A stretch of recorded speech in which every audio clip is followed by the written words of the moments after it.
গর্ভাবস্থায় যদি খিঁচুনি হয় সেটা অবশ্যই খুব সিরিয়াসলি নিতে হবে। অনেক সময় গর্ভাবস্থায় বা বাচ্চা হওয়ার সময় অথবা বাচ্চা হওয়ার পরে খিঁচুনি হতে দেখা যায়। এটার যদি সঠিক সময়ে সঠিক চিকিৎসা না হয় তাহলে কিন্তু মা কিন্তু মৃত্যুবরণ করতে পারে এবং যদি গর্ভাবস্থায় বা মানে বাচ্চা যখন ডেলিভারি হয় তখন যদি খিঁচুনি হয়, মা এবং বাচ্চা দুজনেরই কিন্তু মৃত্যুর ঝুঁকি থাকে।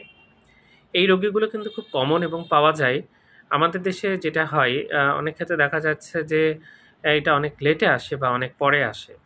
অথচ যদি সচেতন হয় তাহলে কিন্তু সঠিক সময়ে যদি আসে এটার কিন্তু ভালো চিকিৎসা আছে এবং চিকিৎসা করলে কিন্তু মায়ের এবং বাচ্চার ক্ষতি হওয়ার সম্ভাবনা খুবই কম থাকে। তো যাই হোক এরকম গর্ভাবস্থায় চেকআপে থাকা দরকার। ভালো একজন ডাক্তারের অধীনে থাকা দরকার।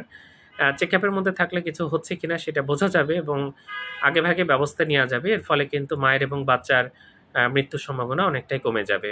ধন্যবাদ সবাইকে।